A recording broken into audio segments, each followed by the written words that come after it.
Welcome to this interesting journey, Awakening to Conscious Living. My name is Robin Urston. I'm a leadership coach based in London.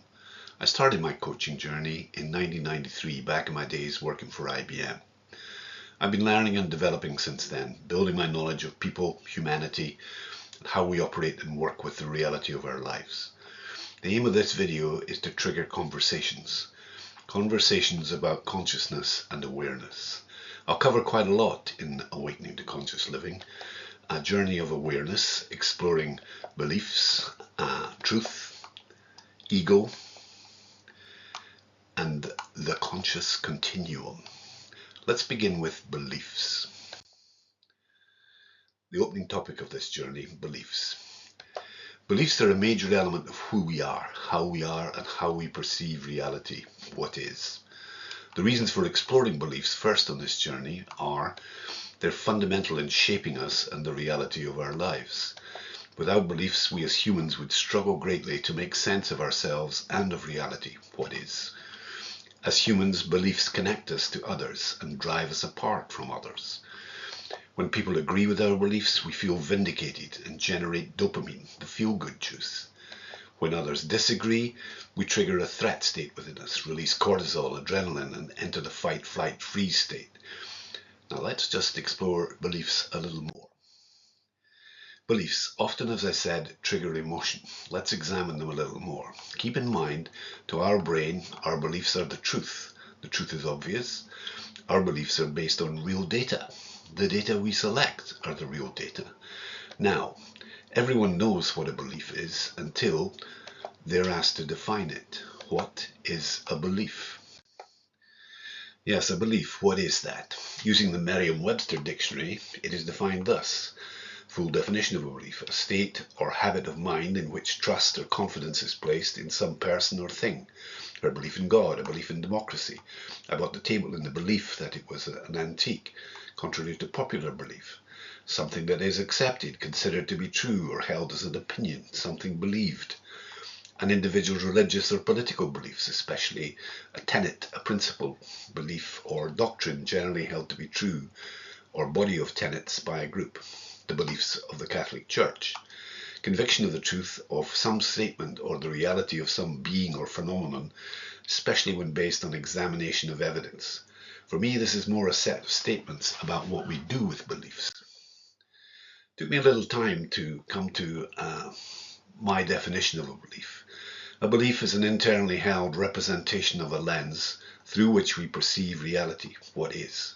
It defines what is true for us in any given context. In this slide, you will also look at values. They are often talked about together, beliefs and values. Beliefs, we learn them all. We're taught by experience, by parents, peers, family, cultures, schooling, books, the web, etc., etc. They generate a sense of certainty within us. They can be strongly or lightly held. They directly influence our thoughts and behavior. They have thinking and emotional components. We can identify strongly with our beliefs and generate a sense of certainty around them. When they are vindicated, we actually get a shot of dopamine, the feel-good chemical in the brain. When they're challenged, however, we go to fight-flight mode and adrenaline and cortisol are released. They are, as I said, the lenses through which we perceive reality. Let me now just quickly look at values. A value is an internally held representation of a principle I use to determine who and how I am. It defines for me what is important in any given context. A useful question to ask ourselves and others is what's important for me, for you, in this. Values will also directly influence thinking and behavior. When they're violated or vindicated, then emotion will be evoked. A value, principle by which we run our life, may in any given context be overridden. For example, if a member of my family is being threatened. Let's look now at how beliefs, those lenses, actually operate. How do we understand reality? When we are born, there's just this big mess of reality, what is out there, which we don't understand. Just observe a newborn. They can't even focus properly. That takes a couple of weeks. At the beginning of life's journey, if you like, we are just pure awareness and are motivated to learn how to understand things. They are learning, we as parents are teaching them. The brain, by the way, learns by repetition. It learns what gets repeated. Acquiring language is a good example. A little story here about my great nephew from San Diego. When he was around 2.5 years old, was crossing London with his mum and dad. He loved the trains and the buses are actually all red here in London, and he was learning colours. The only colour he could say, however, was lello for yellow. His parents would ask him, what colour is that bus going past? And he would say lello. They would say, no, that's red. He understood there were colours, but not what they were actually called. He was learning, being programmed, if you like. Now, of course, he can recognise and say them all. He has understood how to do that, how to represent the different wavelengths of visible light, distinguish between them, and label them using language. That sophisticated use of language gives us a power many animals on the planet perhaps do not have. As I said before, we teach children. The human brain has the ability to learn language. That enables us to learn what we then come to believe. Do this and don't do that.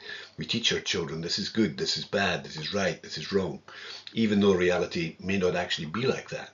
We get programmed. The brain learning by repetition.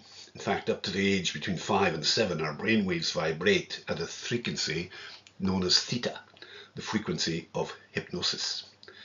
A possible reason for that is there is so much to take on board when we arrive in the world as a human being. We just need to absorb it all. We're curious, learning, absorbing. There is, however, no good and bad in reality. It is just what is. We get programmed with, as I said, what is good, right, bad, wrong, etc. We have lenses, our beliefs, which we're mainly taught. Remember the definition. A belief is an internally held representation of a lens through which we perceive reality. We don't know reality. We build a perception of it, a picture of reality, a representation in our brain. We build that representation using the lenses of our beliefs. Now note here, it is not specifically what our visual lenses, or auditory lenses, for example, are sensing that we use to build the representation. In fact, we are using the lenses of our learned beliefs to choose which data, information to pay attention to and pass on into the representation we are building. As I said earlier, the data we choose is the data we use in building our internally held representations of reality at this time.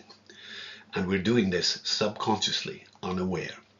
This is how biases, for example, operate. Confirmation bias, hindsight bias, misinformation bias, the halo effect, etc., etc. We delete, we distort, we generalize what the actual reality, what is in building our representation of it. We, if you like, create coherence between what we already believe to be true and the actual reality, what is. Then we operate as if what we have built, our representation, is reality. As I said, we get taught, programmed what to believe as a baby, a toddler, a child, and those beliefs then become the lenses we use to build our representation of reality. Each of our built representations are similar in many ways, of course, and differ, sometimes hugely. My lenses have built something different to others. Take any political debate. For example, here in the UK, we had Brexit, for and against. We can and do often build fundamentally different perceptions, different representations of what is. Oh, and different perceptions of what happened in the past, what was. It's not reality that shapes us, but the lenses through which our brain views the world that shapes our reality. There is that saying in English, seeing is believing. You see it and you'll believe it. Actually, it's not seeing is believing. It is believing is seeing. You will see what your lenses permit you to see. Perception is all we know, not reality. Not one single person on the planet knows reality. What we each know is the representation we build of it, using the lenses of our beliefs, built from our experience that we are taught by culture, by families, by schools, by peer groups, etc., etc. What we are doing from the moment we are born, in fact before we are born, is creating an internally held representation of reality, what is. At a very young age, before we have fully formed beliefs, we operate in pure awareness. As we experience life, we begin to learn our beliefs, our lenses. As more language is acquired, the lenses, the beliefs become more structured. Now, the biggest belief we all learn at a very young age is, I am right. It may be that we learn that bias, I am right, the confirmation bias, as a young child acquiring language. The big people are teaching us the words: eyes, ears, hair, jumper, bottle, chair, stool, paper, ice cream, etc. We check back to see if we got it correct. The big people correct us if we haven't and praise us when we get it right. Perhaps even using language like yes, that's right, or yes, you're right. Our brains learn by repetition. What gets repeated gets learned. The brain, if you like, is not caring about what it learns, it just learns what gets repeated. Now, if the big people keep on telling me over and over I'm getting the names of things right, what I learn is I'm right. We create our confirmation bias early on in life. How does that typically play out? So who is right here? Well, they each have their point of view, a representation they have built of what is their reality, their truth. What is a point of view? Point of view is just a view from a point. Here in this picture, it all depends on where you are standing. Are they listening to each other? Might emotions come into play here? Who is right? Black beret, striped beret, both? The one who knows the truth? Who is telling the truth? Truth. What is that all about? What is truth? Look at this picture. What do we see? When you perceive from where it looks like a square, then it's a square. When you look from another point of view, you create the belief, the lens, that it's a circle. You may swear it's a square because that's what you see. Someone else is saying, no, it's a circle. Each, of course, with the ever-present belief, I am right. We can see from our viewing point that the truth is it's a cylinder. So what is truth? The Merriam-Webster dictionary defines it thus: it's a noun, the real facts about something, the things that are true, the quality or state of being true, a statement or idea that is true or accepted as true.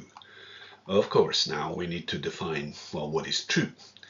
Merriam-Webster again defines it thus: an adjective, being in accordance with the actual state of affairs, being that which is the case rather than what is manifest or assumed. I thought about the definition of truth for some time and came up with: truth is a noun, an accurate representation of reality at this time, and it may take the understanding of many different perspectives of what is true to get the best representation of truth, reality, what is. And this quote from Ray Dalio, author of Principles, says it beautifully. I believe one of the best ways of getting at truth is reflecting with others who have opposing views and who share your interest in finding the truth rather than being proven right. A question: how do you move from just one point of view to the truth of seeing the cylinder? What would you have to do to get to understand it's a cylinder? Perhaps you'd have to change your viewpoint, your point of view. We could then use our logic. If, and it's a big if, you can see there's a circle and a square, then it's a cylinder. The lesson is we have to take several perspectives to get the representation that is closer to the truth. And a quote here from Thich Nhat Hanh, a Buddhist monk. Usually when we hear or read something new, we just compare it to our own ideas. If it is the same, we accept it and say that it is correct. If it is not, we say it is incorrect. In either case, we learn nothing. Why don't we happily move to other viewpoints to get at the truth? Let's examine the reasons that might be so. We live our lives in our created, programmed, learned representation of reality. And actually notice here that reality, what is now quite a bit covered up by the representation cloud. This created representation is where we get our points of view from. It's where our assumptions arise. It's also where the words should, must, have to, ought to get their power. Whenever you hear those words in a sentence, by the way, there will always be stress for someone. And a key thing to understand here is this is where we create our expectations from. The expectations we have are in fact created by us. We each create expectations from our built representation of reality. This representation cloud that we build by way of our programmed beliefs operates from our subconscious minds. In fact, 95% of what we think, believe, say or do is driven from the subconscious mind. Now, if what we see out there and what we expect to see, our expectations do not match, emotion is triggered and we react. When we react, we do so without thinking, automatically, subconsciously. As I just said, 95% of what we think, believe, say or do is driven from the subconscious mind. The level of stress we experience is directly proportional to the attachment we have to our built representation, our expectation being matched or exceeded by reality, what is. What we are actually doing inside our representation cloud is creating an illusion of control so that we can be certain. The brain loves certainty. Emotion can be positive, of course, as well as negative, and we get pleasantly surprised or even shout out, whoop, whoop. If the emotion triggered is negative, then we react negatively. It is possible, however, to learn how to pause and choose a response rather than reacting negatively. Possible to learn to get out of that subconscious, automatic, autopilot way of operating and be responsible, be response-able. In fact, able to respond versus subconscious reacting. We take responsibility, if you like, for what happens when we get triggered, as opposed to our learned, subconsciously held scripts and patterns, etc. This is a major skill to learn in the journey to becoming more conscious, more aware. Before we leave this slide, there is something else that occupies this space. What, maybe rather, who might that be? Let's explore. Our ego. Our egoic self. Our egoic self is who we think we are, but our thinking does not make it true. This false self is a social and mental construct to get us started on our life's journey. It's a set of agreements between us and our parents, our family, our school chums, our partner, spouse, our culture, our religion. It's our container. It is largely defined in distinction from others, precisely as our separate and unique self. It's probably necessary to get us started in life, but it becomes problematic when we stop there and spend the rest of our lives promoting and protecting it. That's a quote from Franciscan monk Richard Rohr. Ways this may play out within us and within others is wanting to be right and prove someone else wrong so that we win. Not listening when what is being said does not align with our beliefs. Caring about what others think of us. Being very identified with our thoughts and emotions. Feeling very possessive of anything. For example, a possession, a person, or a belief system. This is mine. Feeling separate from everything and everyone. Feeling frustrated and annoyed with what is. Thinking they're stupid. Telling ourselves stories about what is happening, what our life is like. Creating what ifs. Trying to reach a future point for fulfillment, ignoring the present moment. Resisting what is. Trying to be someone. The ego again is learned by us, programmed into us, if you will, and it will receive updates as we go through life. When I recognize this as a program, however, within me, which I am executing automatically, then I'm able to realize I can change how I work with that ego program and become much more conscious, aware of thinking that is completely automatic, my ego's thinking. Become more who I truly am, as opposed to who I learned to be, was programmed to be. One more thing about the ego. The fundamental principle driving it, programmed deeply into it, as I said earlier, learned by us, is I am right. What we need to recognize is we all have this driving principle. You and everyone else believe they are right. A metaphor here is fish don't know they're in water. If we try to explain it to them, they'd say, water? What's water? They're so surrounded by it that it's impossible for them to see it. They can't see it until they jump outside of it. That's a quote from Derek Sivers. We need to learn to jump out and begin to observe our ego. A way to do that is imagine our ego as a physical being that we can learn to become aware of, observe from the outside, like being the spectators of a stand-up comedy show. The comedian is our ego, and we are observing it, watching it, being aware of it. In doing so, we realize that we are in front of an often dramatic, neurotic person who regularly does not really know what he, she wants, complains about everything superbly, makes mountains out of molehills, turns everything into a problem. You will notice some words that he or she uses a lot. Those are should, must, have to, ought to, that I talked of on the previous slide. When we become aware of this by observing the comedian, we take away her or his automatic power over us. The ego isn't all bad, of course, and it can and does help us in many situations. If we consciously pay it heed, give it attention, then thank it for its point of view, a view from a point, and now consciously choose how we want to work with what he or she is saying.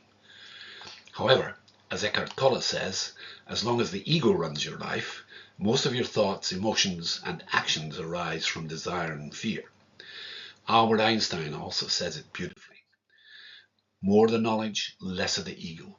Less of the knowledge, more the ego. Egos will come into play when we argue. Let's now add a little more knowledge. When faced with issues and problems, the ego says, it's not my fault. The fault lies out there. And this story from Wayne Dyer. Imagine the following scene. You're in your house, you've got your car keys in your hand. The lights go out because of a power failure. You can't see a thing, you stumble around in your living room and you drop your keys. You look around for a moment and you realize that you're never going to find them in the dark. But you look outside and you notice that the street lights are on. So you say to yourself, I'm not going to sit around here in the dark and grope around looking for my keys when there's a light on the outside. I'm going to go out there under the street light and I'm going to look for my keys. So you're outside groping around and looking for your keys until your neighbor comes along and he asks, what happened, mate? I dropped my keys. I'll help you look for them. Now the two of you are looking for your car keys. Finally, your neighbor says, excuse me, but where exactly did you drop your keys? Well, I dropped them in the house. You dropped your keys in the house and you're looking for them here. This doesn't make any sense. Well, it doesn't make any sense to grope around in the dark when there's light out here.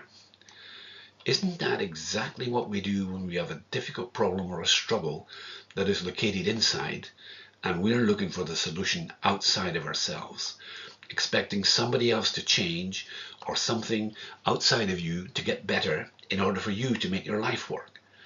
It's something you have to take a hard look at. You are the one with the difficulties. Perhaps we need to look in the right place, inside. When we change the way we look at things, the things we look at change. And that's a quote from Wayne Dyer, who created that story. The ego isn't wrong, it's just unconscious. When you observe the ego in yourself, you're beginning to go beyond it. Don't take the ego too seriously. When you detect egoic behavior in yourself, smile. At times you may even laugh. How could humanity have taken all this, been taken in by this for so long? Above all, know that the ego isn't personal. It isn't who you are. If you consider the ego to be your personal problem, that's just more ego. Let's move on now. That's from Eckhart Tolle. Let's move now into looking a little deeper into the heart of this presentation, consciousness. Awakening to conscious living. An exploration of consciousness in the journey to awareness. Now, I do not, of course, know if you have ever looked at or researched this subject of consciousness. If you have, you will know that nothing is really known for certain and scientifically proven on consciousness. What I will share here is, for me, a pragmatic description that we can perhaps relate to and use. The consciousness continuum can be defined as levels of awareness that define reality, what is, for us. Let's add a little more detail to that. The consciousness continuum. Levels of awareness, consciousness existing on a spectrum or continuum with varying degrees of awareness implies there are different levels of consciousness, ranging from simple sensory awareness to more complex forms of self-awareness and introspection, that is, looking within oneself, examining emotional states, beliefs, thoughts, mental processes, the ego, etc. That define reality, what is? Our conscious experience shapes our understanding of reality, our perceptions of it. Beliefs and thoughts create the lenses through which we interpret and make sense of the world around us, reality, what is. In this sense, consciousness plays a crucial role in constructing our individual and collective realities. And for us, emphasizing the subjective nature of consciousness, Each individual's conscious experience is unique and personal, colored by their own beliefs, thoughts, emotions, memories, and prior experiences. Consciousness is not just passive awareness, but an active process that molds our understanding of ourselves and the world we inhabit. Reality is not an objective, fixed entity, but is shaped by the conscious experiences of individuals and groups. Interesting questions can arise here about the role of subjectivity in shaping our understanding of reality, what is the world. The potential for different levels of or types of consciousness to create diverse experience of reality is huge. Let's begin to explore that. I'd like to begin our exploration by creating a map. Now, the dictionary definition of a map is a map is a drawing that gives special information about an area. A map then will be a useful device to describe this area, the continuum of consciousness. We will use a logarithmic scale in this map that was created by David R. Hawkins from 20 to 1000 to describe the levels of consciousness. I do acknowledge and thank David for creating this. Let's begin by looking at the lower levels of the scale. The lower levels being shame, then guilt, apathy, grief, fear, desire, anger, and pride as we rise up the levels. David categorizes these levels as destructive energy. Then as we move up, we see the higher levels on the scale. We rise to neutrality, willingness, acceptance, reason, love, joy, peace, and enlightenment. David categorizes these levels as creative energy. There is actually a transition point between destructive and creative energy, and that is level 9, courage. To describe his map, David published an excellent book called Power versus Force. I would also like to include here another way of mapping the consciousness continuum. This way of describing the consciousness was created by the Conscious Leadership Group. Their website is www.conscious.is or conscious.is. They created a model, a tool they use to map where we are at any moment in levels of consciousness awareness. Again, I do acknowledge and thank the Conscious Leadership Group for creating this. And the model, a horizontal black line. In any moment, we are either above the line or below the line. The black line, if you like, acts as our compass to help us know where we are. Now, below the line, things happen to me. I am closed, defensive, reactive. We have statements like I, you, they should. I, you, they can't. I'm right, they're wrong. It's hard. I'm trying. It's not my fault. We have behaviors like fight, flight, freeze. See others as needing help. Find fault and blame. Cling to an opinion and argue. Rationalize and justify. Gossip. Get overwhelmed. And beliefs like being right is the most important thing. There is a threat to me occurring out there. There is not enough. I need another's approval. Safety and security come from outside myself. I need to be in control of things I can't control. Above the line, however, things happen by me, through me. I am open, responsive, curious. Above, we have statements like, what can I learn from this? How is the opposite as true? How is this familiar? I appreciate you for, I take responsibility for, I agree to, I choose to. And behaviors like significantly changing my posture when things happen or not happen. Take responsibility, question my beliefs, feel emotions, listen consciously, speak unarguably, make impeccable agreements. And beliefs, you remember the definition, an internally held representation of lenses through which we perceive reality, what is. Beliefs like, I am the creator of my well-being. There are more than two possibilities. It is valuable to question my thoughts and beliefs. My feelings are intelligent. Approval, control, and security are something I already have. All people and circumstances are my allies. Their fundamental question, the Conscious Leadership Group, is, where are you? Locating yourself in any moment above or below, using the compass of the line. As the Conscious Leadership Groups share, we all drift below the line. However, as we become more conscious, we are able to become aware of that and consciously shift ourselves back up above. From their website, you can access their tools and videos. including one of their short videos called Location, Location, Location, which describes the Black Line model. They also have a very useful book to help us rise up the levels of consciousness. The book is called The 15 Commitments. I would thoroughly recommend buying that. Let's examine above and below the line a little more. Now, what the Conscious Leadership Group say plays out below the line is the drama triangle, where we see the personas of victim, villain, and hero operate. Victim is at the effect of, I don't have enough time, there's nothing I can do, it's too hard, I have to. The villain blames himself or others, it's my fault, you're wrong, who's to blame? They won't let us. The hero seeks temporary relief, poor you, I can help, it'll be okay, let me take over. And above the line, we're in presence. Here we see the personas of creator, challenger, coach, and they operate there. The creator claims their personal power. The challenger provokes others to take action. The coach facilitates self-improvement. I'm not going to spend time here talking of the triangles. The Conscious Leadership Group do have a short video again detailing this, and more information on their website www.conscious.is. Now, I've shared a set of levels, a scale we will use, and a tool, our compass, to help guide us. How might they operate together? Let's explore navigating the landscape. Navigating the landscape of the consciousness continuum using the logarithmic scale that David R. Hawkins used in his map of consciousness and the Conscious Leadership Group's Black Line tool, the compass.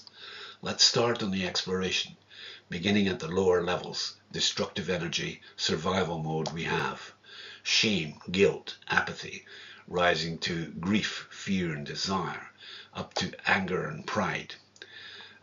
In these survival levels of consciousness, described in the map as destructive energy, the Conscious Leadership Group maintain the drama triangle dominates, driven mainly by fear and desire.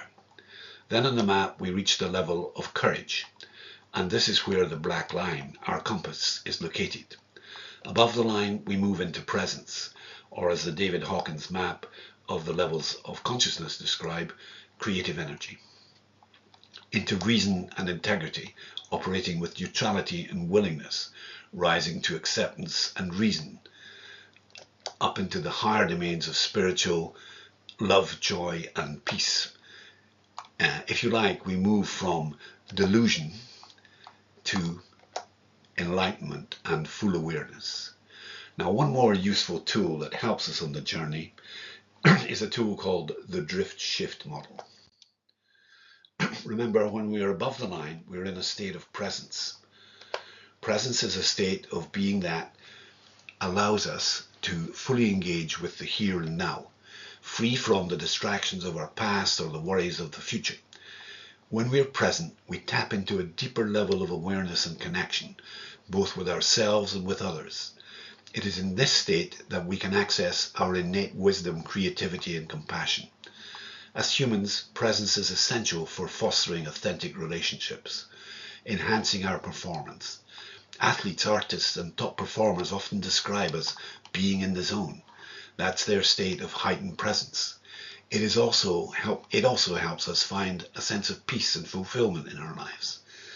When we are present with others, we create a space for genuine understanding and intimacy to flourish. We listen deeply, communicate with clarity, and build trust in our work and pursuits. Presence allows us to enter a state of flow, where our skills and talents are fully harnessed and time seems to disappear. Cultivating presence is a lifelong practice available to all of us. While it may even be our natural state, most of us have developed habits of distraction and disconnection that pull us away from the present moment. Through mindfulness practices and conscious choices, we can strengthen our capacity to be present. It is not about perfection, but rather a continual process of returning to the richness of the current moment. Now, consciously aware people do go below the line and get defensive, closed, and invested in being right. Remember, this reactive way is hardwired into our survival instinct, and we drift down into the lower levels of conscious awareness, into drama. Contrary, however, to people operating subconsciously in autopilot, if you like, consciously aware people regularly interrupt this natural reactivity. That means they take a moment to pause, breathe, literally take a conscious breath, and ask themselves this important question: where am I, above or below the line? They're committed to self-awareness, so they answer it honestly. If they recognize that they've become reactive and are below the line, they don't shame or blame themselves or others. The first thing they do actually is accept themselves being there. One breath of acceptance for what is true is essential. In fact, awareness and acceptance are the first two steps of all transformation. This drift shift model, adopted by the Conscious Leadership Group, was developed by the Hendricks Institute, www.hendricks.com. I also acknowledge and thank the Hendricks Institute for creating this. The Conscious Leadership Group love it because it so represents their experience and the experience of many people. At the top of the model is presence. The drift and shift model reminds us that even with practice, we will inevitably drift away from presence. The key is to develop the self-awareness to notice when we have drifted and the compassion to gently guide ourselves back. Each moment offers a new opportunity to choose presence, to embrace the fullness of our human experience, and to connect with the world around us in a more meaningful way. Presence, as I have said, is a state of being here, now, in a non-reactive, non-triggered way. When a person is present, they are totally available to the moment and to what the moment is bringing to them. In presence, they can be with what is occurring without being distracted by their personality, drama, anxiety, blame, or beliefs about scarcity, for example. In presence, one can be with others, really be with others. We can listen, empathize, confront, and create. In presence, we can innovate, improvise, and respond from our highest self, our genius. When two people, for example, in a relationship are in presence, they can co-create, play, and problem solve with incredible dexterity.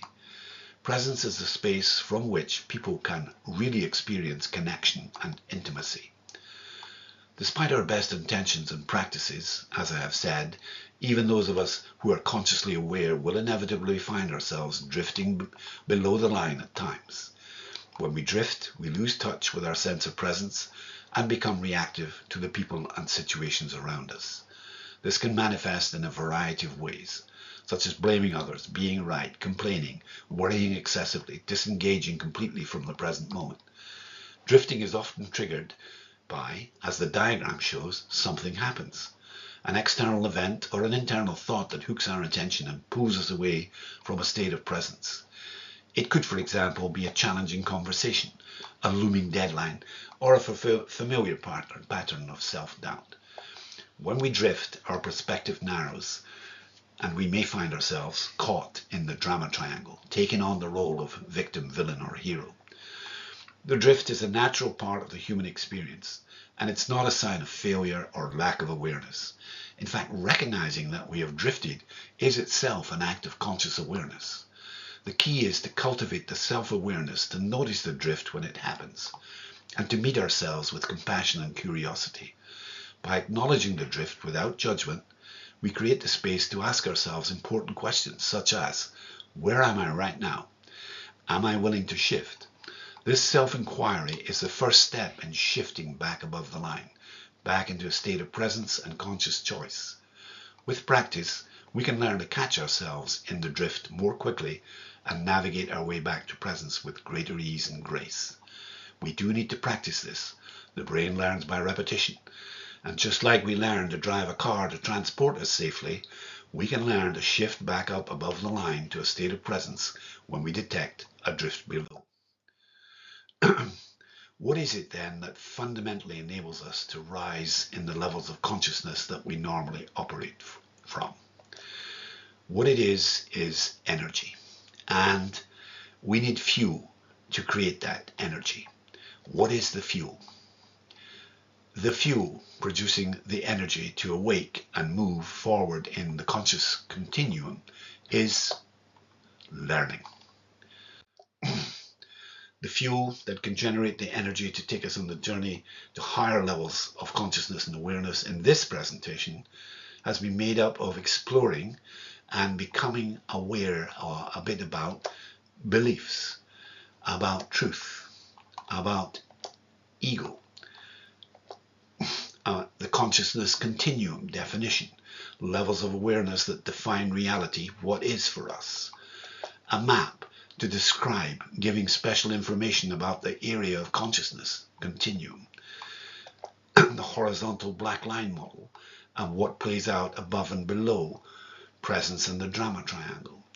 Finally, the drift shift model, helping us develop the self-awareness to notice when we have drifted below the line, and compassion to gently guide ourselves back up above. I do hope you found this presentation about the journey on the consciousness continuum of awareness intriguing, insightful perhaps, and triggering your curiosity so that you will have conversations about it. Remember the definition of the consciousness continuum. Levels of awareness that define reality, what is for us, and that consciousness is not just passive awareness, but an active process that molds our understanding of ourselves and the world we inhabit. Reality is not an objective fixed entity, but is shaped by the conscious experiences of individuals and groups. I wish you all well on your journey, awakening to conscious living. Thank you for your attention.